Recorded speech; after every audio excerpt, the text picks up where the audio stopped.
Tes, tes. Dua, satu, dua, tiga, empat, lima.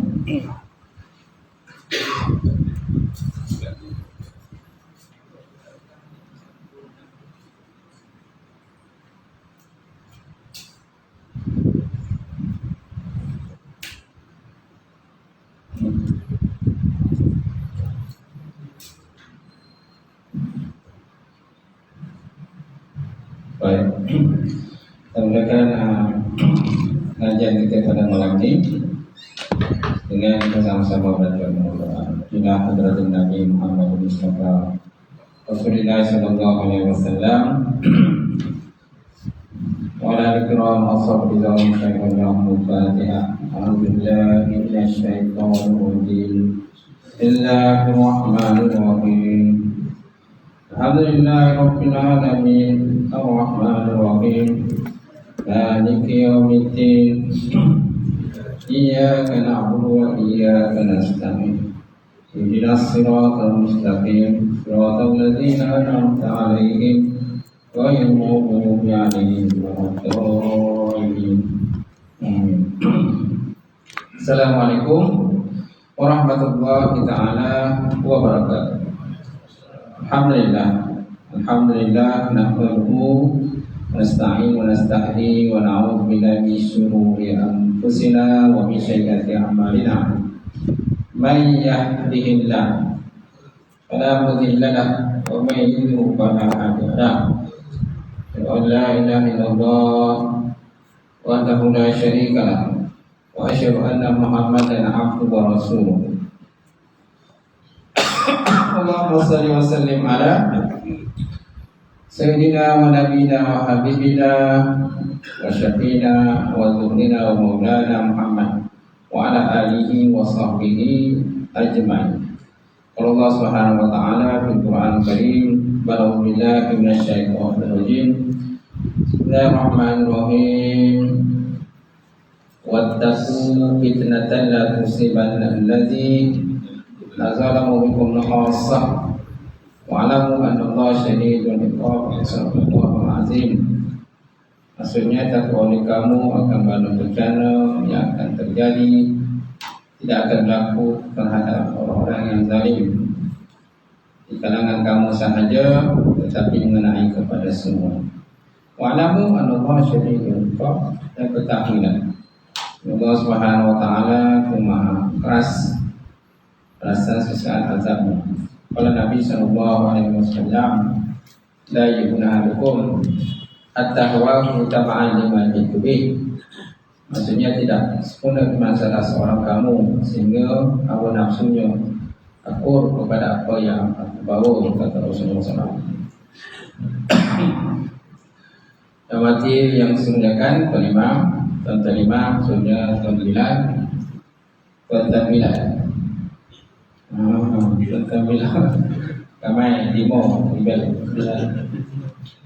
siap tak ada apa siap seorang dua siap tak ada lambat yang lambat siap kenapa tak ada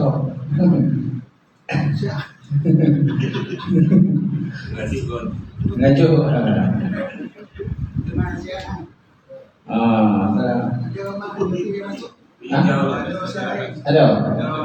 Ya, ada tak boleh.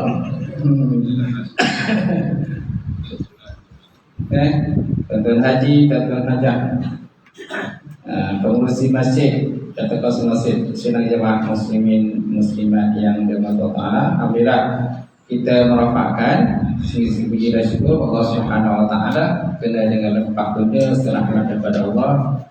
Selagi kontan kita dapat bersama. Saya rasa ini yang kuliah terakhir sebelum Ramadan. Itulah 12 hari bulan jangkaan kita dah berpuasa dah. Yang terakhir bukan untuk selamanya terakhir. InsyaAllah lepas raya lah bersambung balik lah kalau ada keizinan daripada Allah Ta'ala, InsyaAllah. Baik, kita masih lagi dalam perbincangan hadis yang pertama. Betul kan?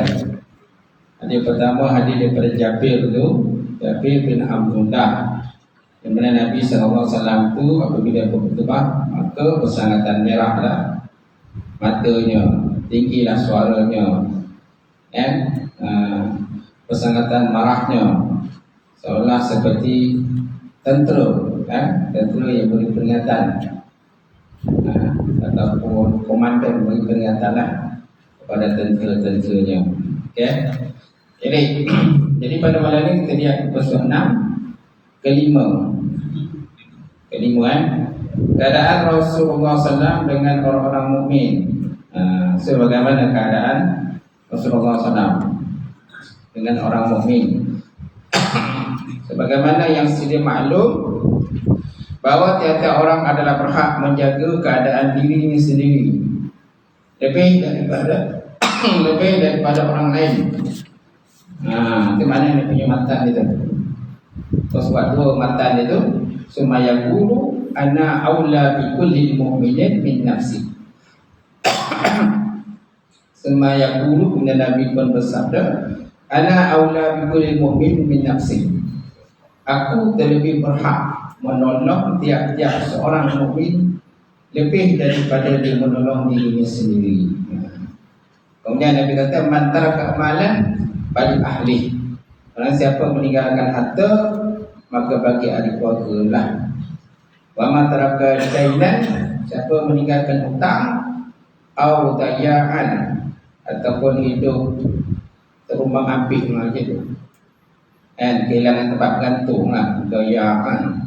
Fa'ilayya wa alayya, maka kepadaku dan atas aku, kata Nabi SAW. Ini pengakuan Nabi sendirilah. Nabi dibuat declarationnya. Nyatakan bahawa barang siapa yang ada hutang ataupun hidup terumbang ambing, maka akulah yang akan menjamin dia. Tapi bagi siapa yang ada harta, siapa yang ada harta, maknanya kalau ada harta, biasanya tak ada hutang kan? Tak tahulah kalau ada harta, ada hutang. Mungkin ada lah orang ada harta tapi tetap hutang, tak bayar juga walaupun banyak harta.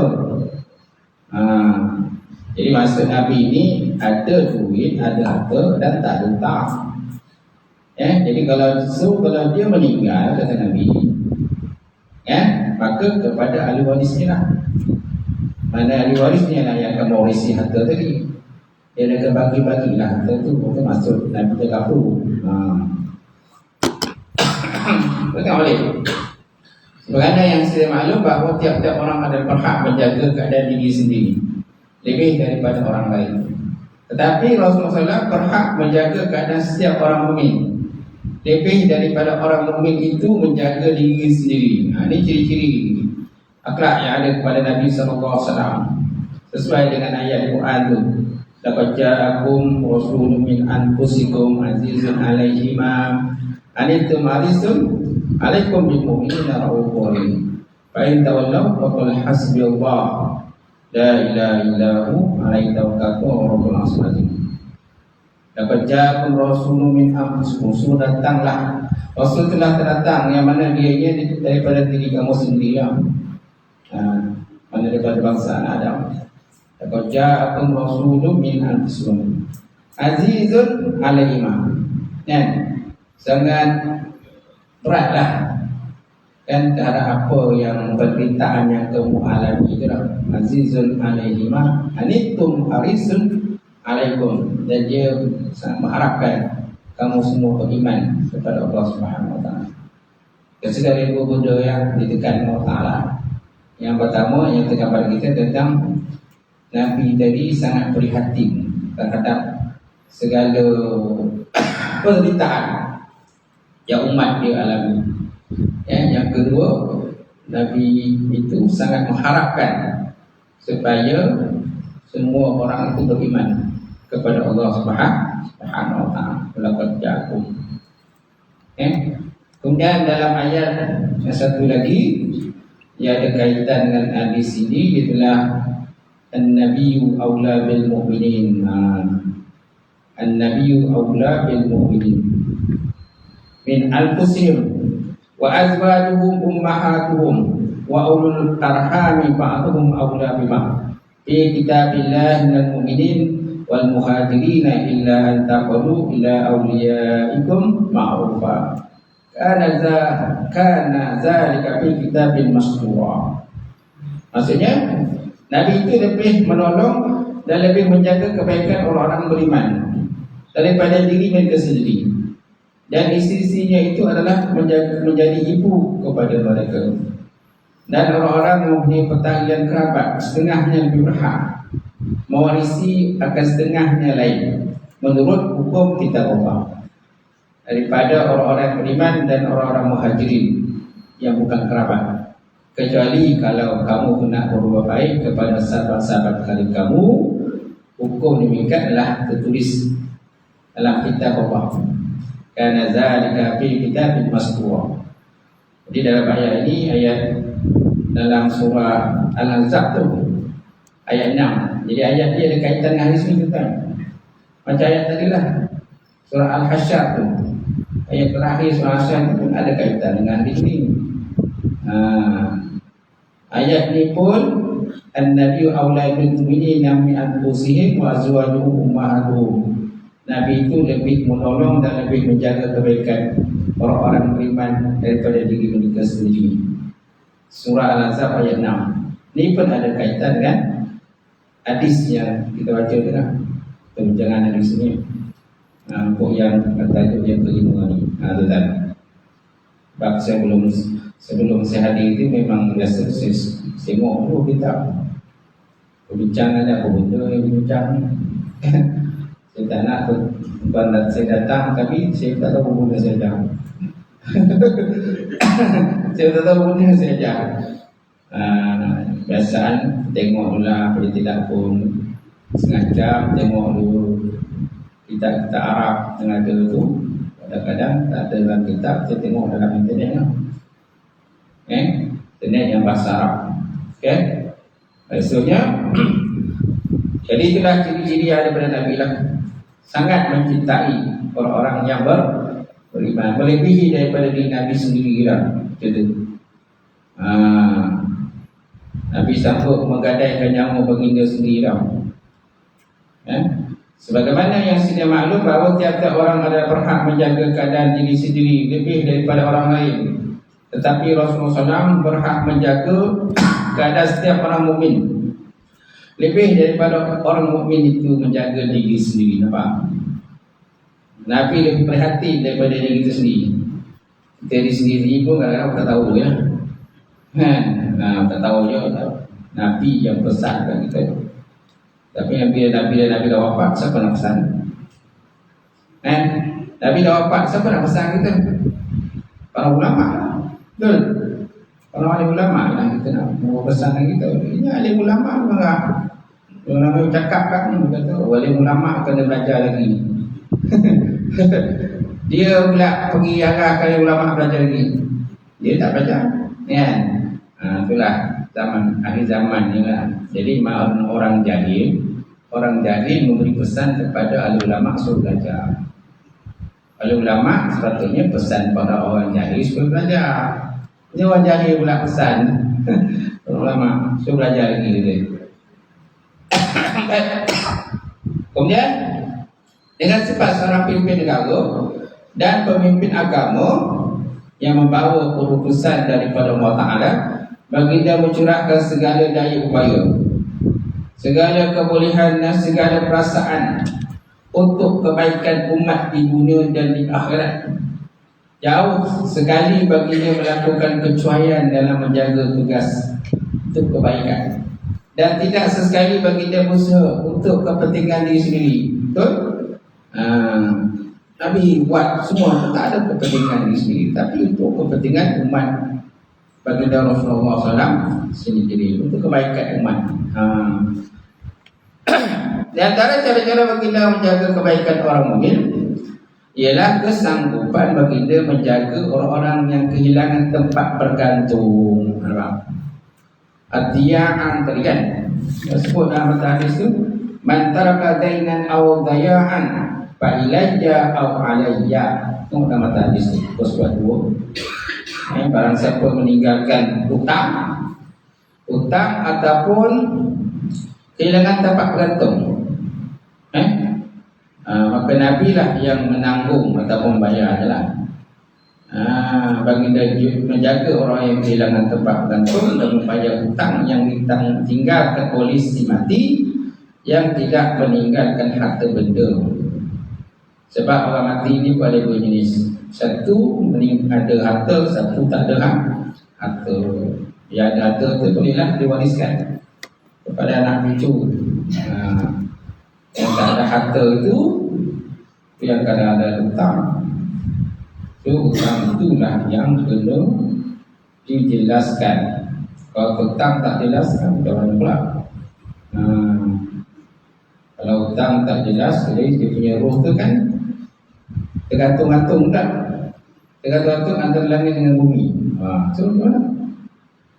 So Nabi pula dia bayar hutang, Nabi ambil duit kat mana? Soalannya, Nabi ambil duit tu di mana? Nabi membayar hutang. Dia sama ada Nabi meminjam daripada sahabat untuk bayarkan hutang itu, ataupun Nabi mengambil daripada harta ghanimah. Harta rampasan perang. Sebab ada dia 1/5 kan untuk Allah Ta'ala dan Rasul. Kalau ikut banyak harta rampasan perang, banyak perangan diikuti. Sama ada Nabi ikut perang ataupun Nabi tak ikut perang. Harta ghanimah, harta pai, kan? Banyak harta. Jadi harta itulah yang digunakan untuk membayar mana-mana kalau orang Islam ni yang berhutang. Nabi tak akan bayar, takkan tinggalkanlah umat Nabi ni, sahabat-sahabat ni berhutang ataupun umat Nabi. Jadi kalau tuan, kalau kita tengok sahabat-sahabat kita tu mati meninggalkan hutang, so cubalah kita bayar. Cubalah kita bayarkanlah. Buatlah pollution ke apa sebagainya, bayarkan, bantu bayar. Dan kita kena dia ni orang baik.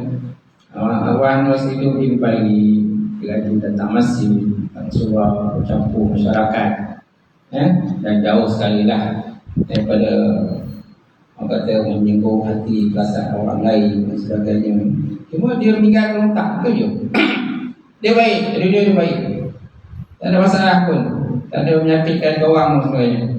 Cuma mati meninggalkan hutang tu je. Anak-anak pun tak mampu nak bayar kan. Anak-anak pun bukan hidup senang pun macam tu. Kais bagi makan pagi dan petang ke petang. So kita ambil inisiatif, bantu bayarkan hutang kita lah. Itu para polisi ke bagi-bagi itu, baiklah mana-mana duit tabung bayar supaya dimudahkan segala urusan dalam kubur dia kan. Jadi mudah-mudahan nanti satu hari mungkin kita tahu, mungkin suatu hari besok kita pula mati tinggalkan hutang. Kita tak tahu. Ingat kita tak ada hutang, rupa-rupanya ada orang datang rumah minta hutang. Kita lupa kita hutang ni sesiapa, kita tak tahu. Itu senyapnya. Dah meninggal dunia, orang tu datang tengok rumah kita, tak payah hutang. Ni yang betul. Betul kadang-kadang berlaku ni kita. Baik itu tadi hadiah pertama. Selesai dah. Kemudian kita lihat yang kedua. Wa'an Abdullah ibni Amr radhiyallahu ta'ala anhuma qala kuntu aktubu kulla syai'in asma'ahu minan nabi sallallahu alaihi wasallam uridu hisbahu wa nahatni Quraisy. Nahat ini tegak. Nahatni Quraisy, mana orang Quraisy menegahku. Kau waqalu, dan mereka berkata taktubu kulli syai'in tasma'u wa rasuluhu sallallahu alaihi wasallam basyarun yatakallamu fil ghadabi wal qida. Fa amsiktu anil kitabah fa zakartu zalika li rasulillah sallallahu alaihi wasallam fa'aumaha bi isbihi ila fihi ke mulutnya, fihi ke mulut, fihi mulutnya. Faqala uktub fawallazi nafsi biyadi ma yakhruju minhu illa haqqun, ma yakhruju minhu illa haqqun, rawahu Abu Dawud. Diterima ini daripada Abdullah ibni Umar radhiyallahu ta'ala anhu, masalah untuk keduanya. Abdullah ibnu Umar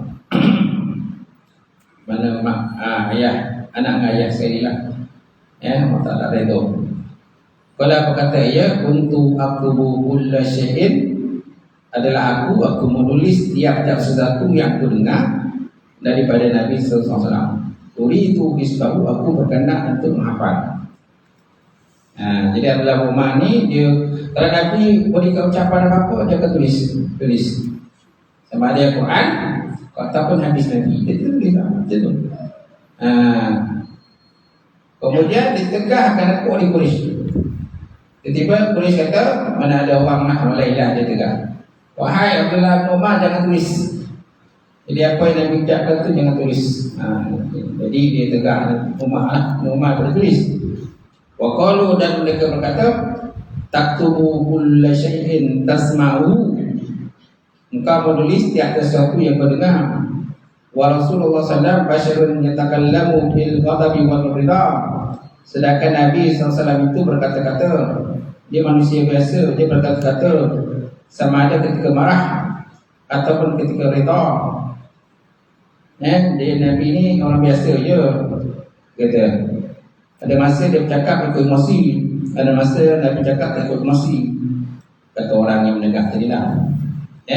Fa'amsiktu anil kitabah, lalu aku pun menahan diri pada menulis. Jadi Abdullah Umar pun tak jadi nak tulis benda tegurnya, tapi tak tahu lah. Fazakartu zalika li Rasulillah sallallahu alaihi wasallam, lalu aku menyampaikan perkara tadi kepada Nabi. Jadi dia mengadu lah pada Nabi sallallahu alaihi wasallam berkenaan dengan orang-orang yang menegur dia tadi, jangan tulis apa-apa yang Nabi ucapkan. Itu. Fa'au maha bi isbihi ila bihi. Lalu Nabi SAW pun mengisyaratkan jari dia ke mulutnya.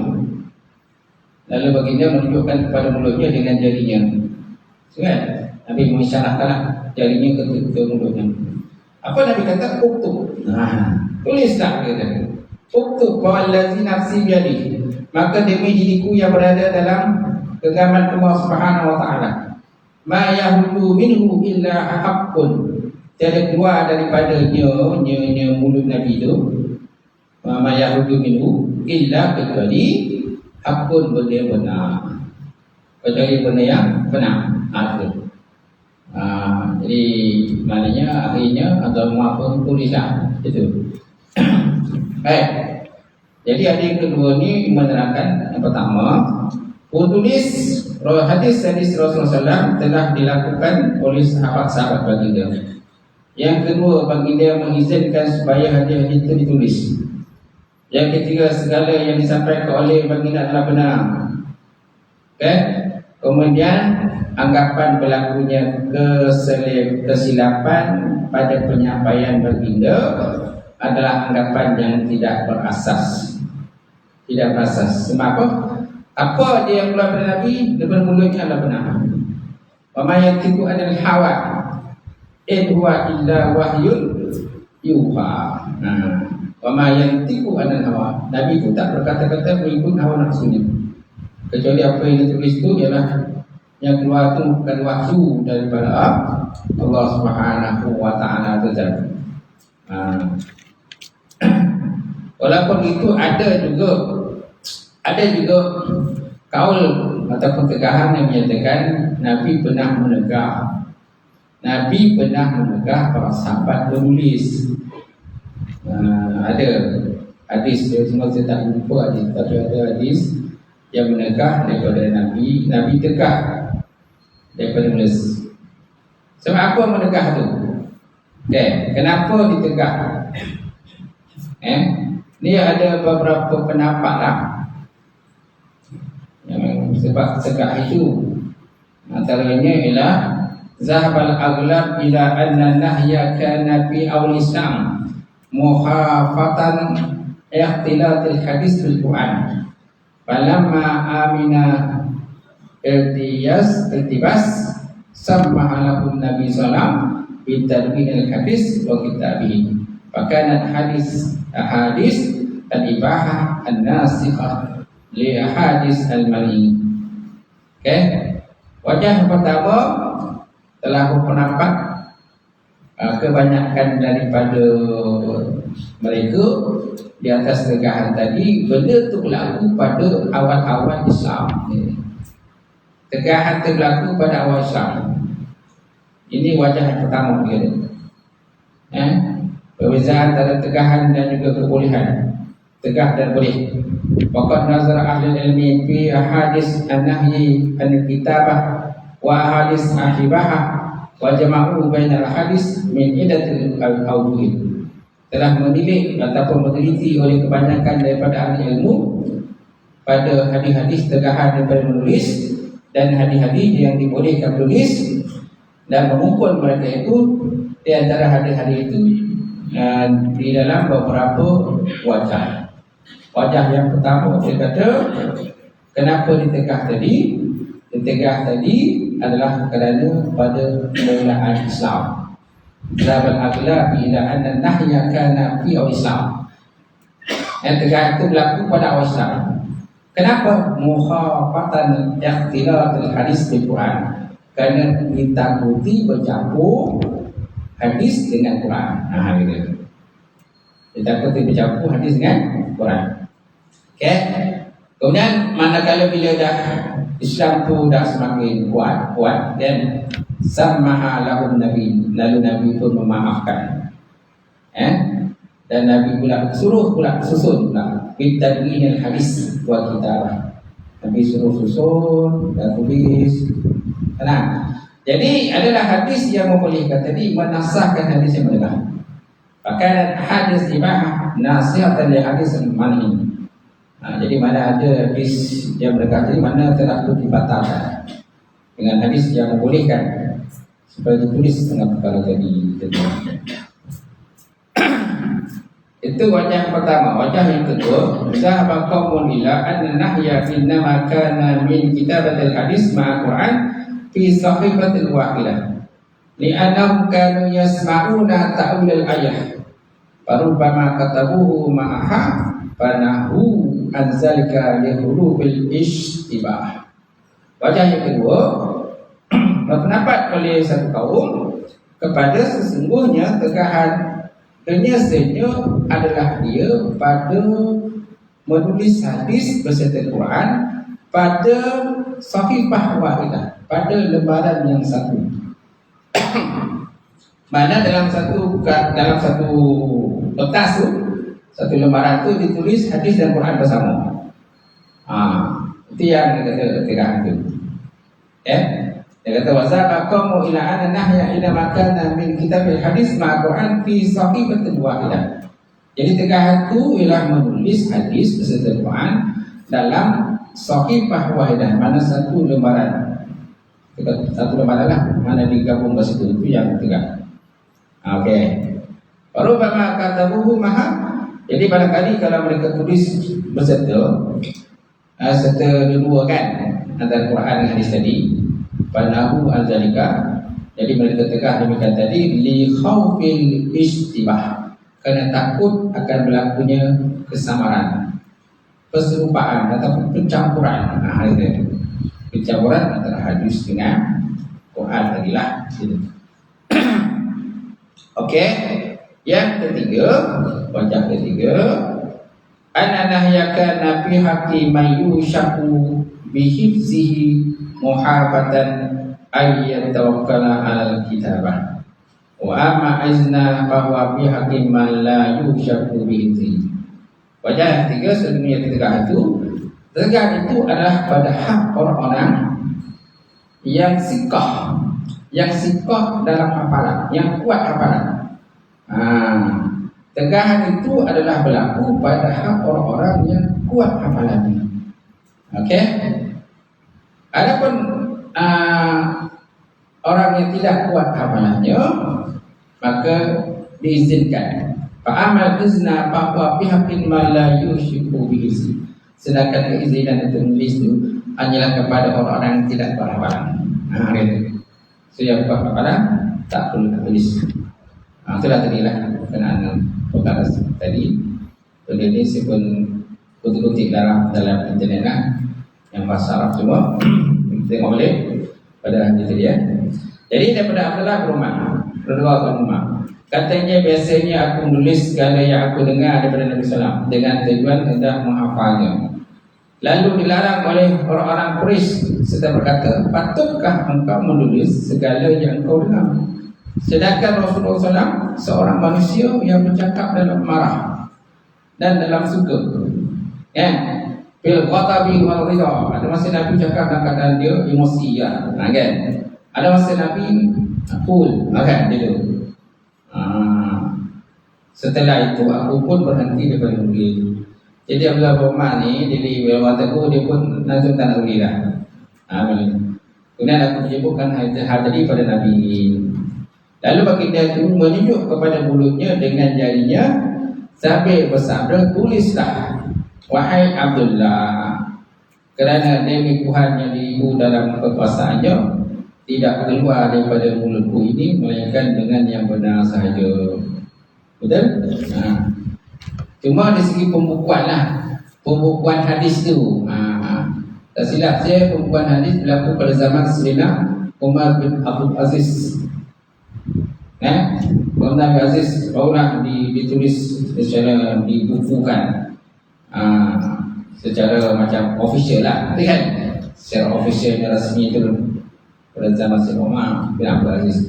Sedangkan Quran dibukukan pada zaman Sayyidina Abu Bakar atas kata syur daripada Sayyidina Umar bin Khattab, sebab ramai di kalangan sahabat yang terbunuh dalam peperangan. Hafal Quran, yang hafal Quran ramai terbunuh. Lebih pada 100 orang sahabat terbunuh dalam satu peperangan. Itu sebabnya Sayyidina Umar tengok gantikan. Jadi Umar ni dia berpandangan jauh lah. So kalau tak dibukukan Quran ni semua macam mana? Jadi masuk Islam makanya digelap lah. So disyurkan supaya dibukukan Quran. Itu yang pada Sayyidina Abu Bakar bermulalah startnya pembukuan akan Quran. Sedang hadis pada Sayyidina Umar bin Abdul Aziz. Kalau saya nak tentang Sayyidina Umar lah. Baik, kemudian uraian hadis. Pertama, penulis hadis dari Nabi. Rasulullah SAW diutus oleh Allah Ta'ala membawa syariat Islam kepada seluruh manusia. Baginda adalah sebagai seorang maha guru yang diberi tugas mengajar. Maka segala yang terbit daripada baginda, sama ada perkataan atau perbuatannya ataupun takrir maksudnya pengakuan, ketiadaan larangannya mengenai perkara pada syariat adalah semuanya berupa pelajaran. Dan tiap-tiap pelajaran itu ada sahaja orang yang menerimanya. Sebagian besar sahabat-sahabat baginda menerima hadis dari situ dengan menghafalnya di dalam dada masing-masing. Kerana orang Arab ni dia kuat segi hafalan dia.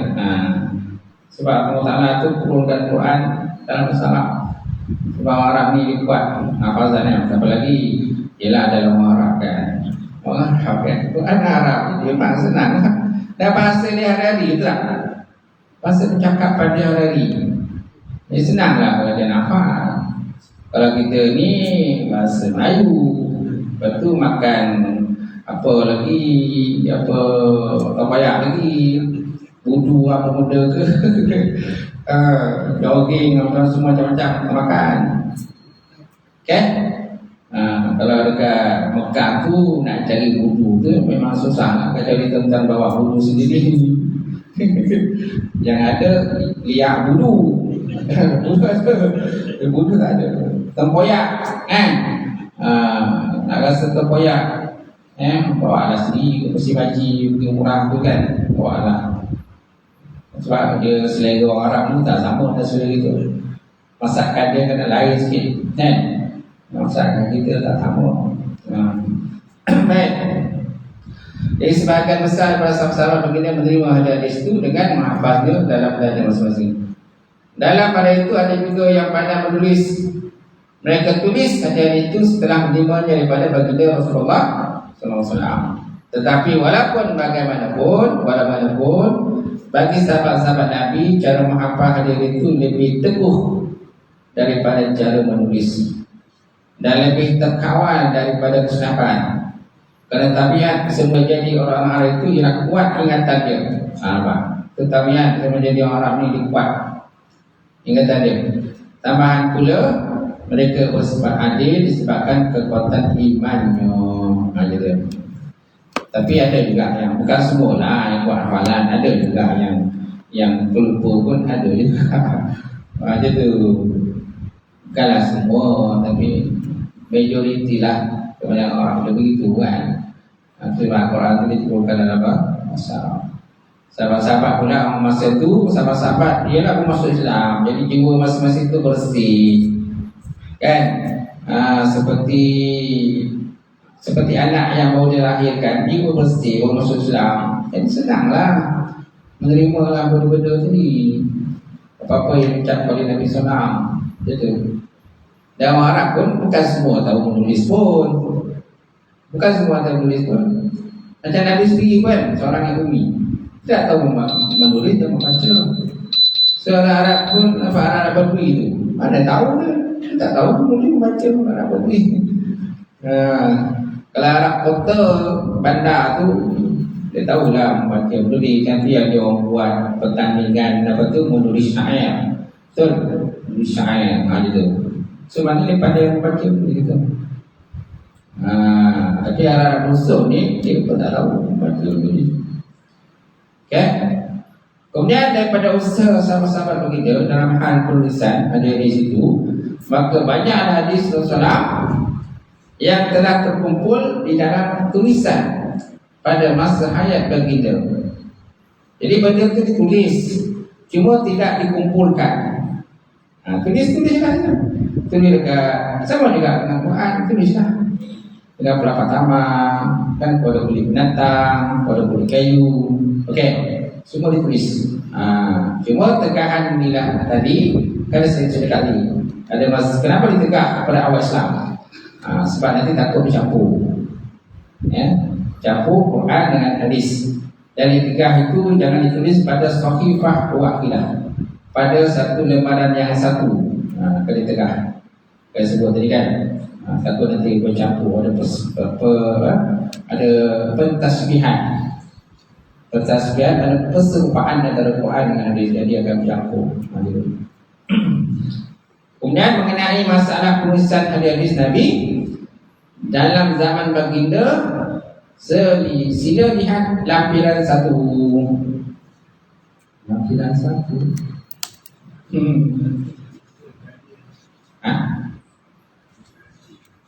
Akhir sekali. Kita lihatlah di lampiran 1. Dazannya, sekejap kita tutup terus. Alaikum.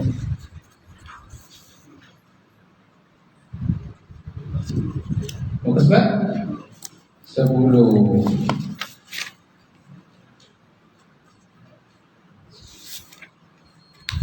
Saya punya 13. Jauh 13.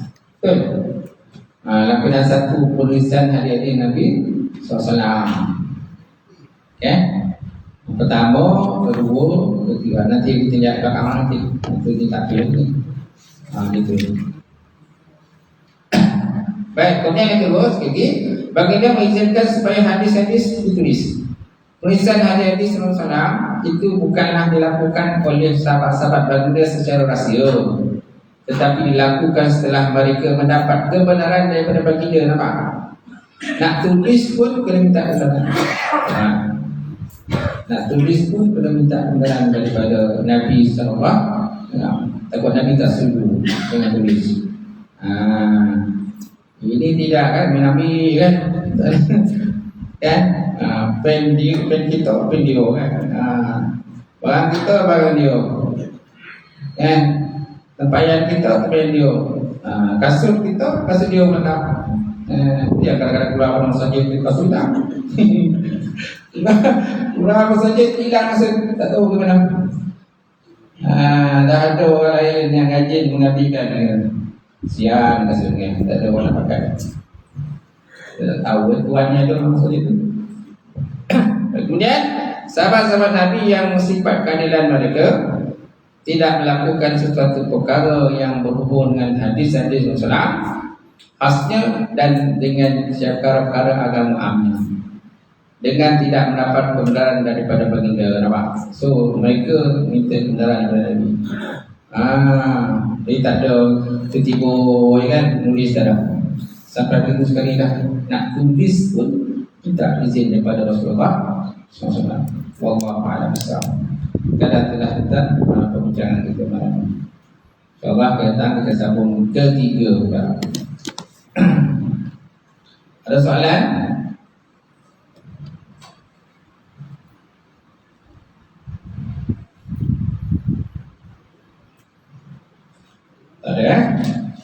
A'udzubillahi minasyaitonir rajim. Bismillahirrahmanirrahim. Alhamdulillahirabbil alamin wassalatu wassalamu ala asyrafil mursalin wa ala alihi washabbihi ajmain. Allahumma salli ala nabiyyina wa ala rasulika wa ma'al mustaqbala wa sallallahu halalan mubarakatan wasallam.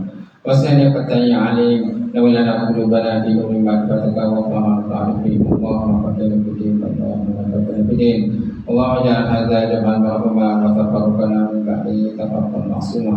Rabbana taqabbal lana wa baina qaumina bil haqq wal fadil. Allahumma barik lana fi Sya'ban wa balighna Ramadan. Wa sallallahu ala sayyidina Muhammadin wa ala alihi wasallam. Walhamdulillahi rabbil alamin. Taqabbalallahu minkum.